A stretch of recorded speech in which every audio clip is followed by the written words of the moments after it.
ಬದುಕು ಬದಲಿಸುವಾಲೆ.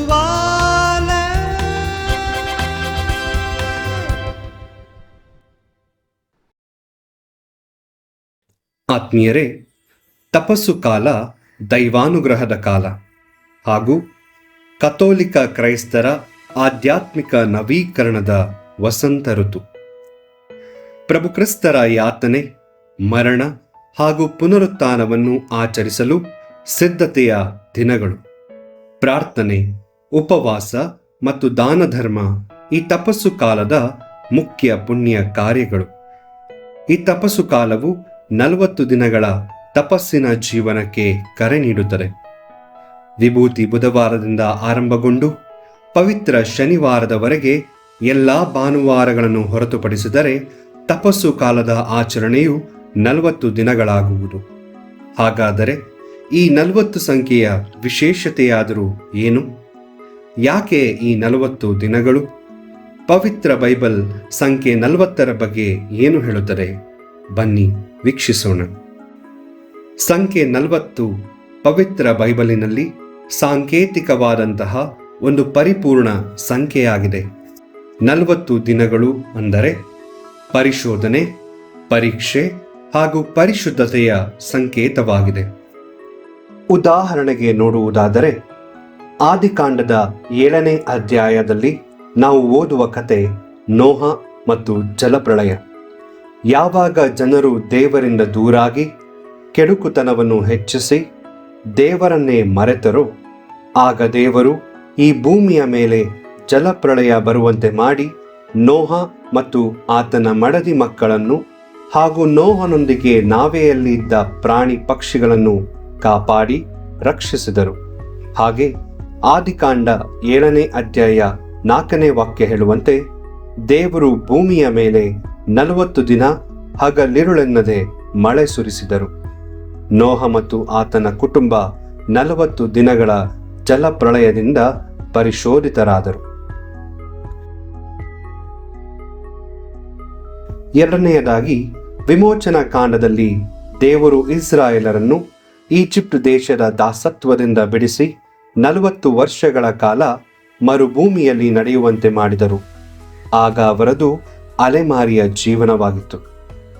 ಮೂರನೆಯದಾಗಿ, ಮೋಶೆ ಹಾಗೂ ಇಸ್ರಾಯೇಲರು ಸೀನಾಯ್ ಬೆಟ್ಟದ ಬಳಿ ತಲುಪಿದ ನಂತರ ಮೋಶೆ ಸೀನಾಯ್ ಬೆಟ್ಟವನ್ನೇರಿ ದೇವರನ್ನು ಭೇಟಿಯಾಗಲು ಬಂದಾಗ ಮೋಶೆಯು 40 ದಿನಗಳ ಕಾಲ ಪ್ರಾರ್ಥನೆಯಲ್ಲಿ ಕಳೆಯುತ್ತಾ ಸೀನಾಯ್ ಪರ್ವತದಲ್ಲಿ ದೇವರಿಂದ 10 ಆಜ್ಞೆಗಳನ್ನು ಪಡೆದನು.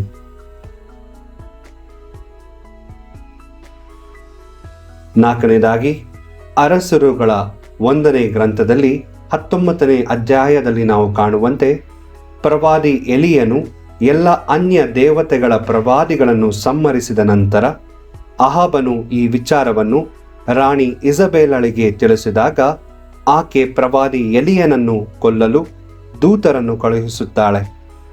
ಎಲಿಯ ಪ್ರವಾದಿ ಆಕೆಯಿಂದ ತಪ್ಪಿಸಿಕೊಂಡು 40 ರಾತ್ರಿ ಹಾಗೂ 40 ಹಗಲುಗಳ ನಿರಂತರ ಪ್ರಯಾಣದ ನಂತರ ಹೋರೆಬ್ ಬೆಟ್ಟದಲ್ಲಿ ತಂಪು ಗಾಳಿಯ ರೂಪದಲ್ಲಿ ದೇವರ ದರ್ಶನವನ್ನು ಪಡೆಯುತ್ತಾನೆ. ಐದನೆಯದಾಗಿ, ಯೋನ ಪ್ರವಾದಿಯು ನಿನವೆಯ ಜನರಿಗೆ ದೈವವಾಣಿಯನ್ನು ಸಾರುತ್ತಾ 40 ದಿನಗಳಲ್ಲಿ ದೇವರು ಈ ನಗರವನ್ನು ನಾಶ ಮಾಡುವರು. ಆದ್ದರಿಂದ ಎದ್ದು ಪಶ್ಚಾತ್ತಾಪಪಟ್ಟು ನಿಮ್ಮ ಪಾಪಕ್ಕೆ ವಿಮುಖರಾಗಿ ದೇವರಿಗೆ ಅಭಿಮುಖರಾಗಿ ಎಂಬುದಾಗಿ ಪರಿಶುದ್ಧತೆಯ ಸಂದೇಶ 40 ದಿನ ಸಾರಿದರು. ಕೊನೆಯದಾಗಿ, ಪ್ರಭು ಯೇಸು ಕ್ರಿಸ್ತರು ತಮ್ಮ ಬೋಧನಾ ಜೀವನವನ್ನು ಹಾಗೂ ಸಾರ್ವಜನಿಕ ಸೇವಾ ಕಾರ್ಯವನ್ನು ಕೈಗೊಳ್ಳುವ ಮುನ್ನ ಮತ್ತಾಯನ ಶುಭ ಸಂದೇಶ 4ನೇ ಅಧ್ಯಾಯ 1ನೇ ವಾಕ್ಯ ಹೇಳುವಂತೆ ಯೇಸು ಸ್ವಾಮಿ ಪಿಶಾಚಿಯಿಂದ ಪರಿಶೋಧಿತರಾಗಲೆಂದು ಪವಿತ್ರಾತ್ಮ ಅವರನ್ನು ಬೆಂಗಾಡಿಗೆ ಕರೆದೊಯ್ದರು. ಅಲ್ಲಿ ಅವರು 40 ದಿನಗಳ ಕಾಲ ಉಪವಾಸ ಮತ್ತು ಪ್ರಾರ್ಥನೆಯಲ್ಲಿ ತಮ್ಮನ್ನೇ ತೊಡಗಿಸಿಕೊಂಡು ಸೈತಾನನಿಂದ ಪರಿಶೋಧಿತರಾಗುತ್ತಾರೆ. ಹೀಗೆ 40 ದಿನಗಳು ದೇವಜನರು ಪರೀಕ್ಷೆಗೆ ಒಳಗಾಗಿ ಪರಿಶೋಧಿತಗೊಂಡು ಪರಿಶುದ್ಧರಾಗಿ ದೇವರಿಗೆ ವಿಶ್ವಾಸ ಹಾಗೂ ವಿಧೇಯತೆಯ ಜೀವನವನ್ನು ತೋರಿಸಿದರು. ತಪಸ್ಸು ಕಾಲವು ಈ ಎಲ್ಲ ಚಾರಿತ್ರಿಕ ಘಟನೆಗಳನ್ನು ನಮ್ಮ ಜೀವನಕ್ಕೆ ಮಾದರಿಯಾಗಿ ನೀಡುವುದರ ಮೂಲಕ ಪರಿಶುದ್ಧತೆಯ ಜೀವನ ಜೀವಿಸಲು ಕರೆ ನೀಡುತ್ತಿದೆ. ಈ ತಪಸ್ಸು ಕಾಲದ 40 ದಿನಗಳಲ್ಲಿ ನಡೆಯುವ ವಿವಿಧ ಆಚರಣೆಗಳಾವುದೆಂದರೆ, ವಿಭೂತಿ ಬುಧವಾರದಂದು ಹಣೆಯ ಮೇಲೆ ವಿಭೂತಿಯನ್ನು ಹಚ್ಚುವ ಮೂಲಕ ನಾನು ಬರೀ ಮಣ್ಣು, ಮಣ್ಣಿನಿಂದ ಬಂದವನು, ಮರಳಿ ಮಣ್ಣಿಗೆ ಸೇರುವೆ ಎಂಬ ಕಹಿ ಸತ್ಯವನ್ನ ಒಪ್ಪಿಕೊಂಡು ಪುಣ್ಯ ಪಾವನ ತಪಸ್ಸು ಜೀವನಕ್ಕೆ ಕಾಲಿಡುತ್ತೇವೆ.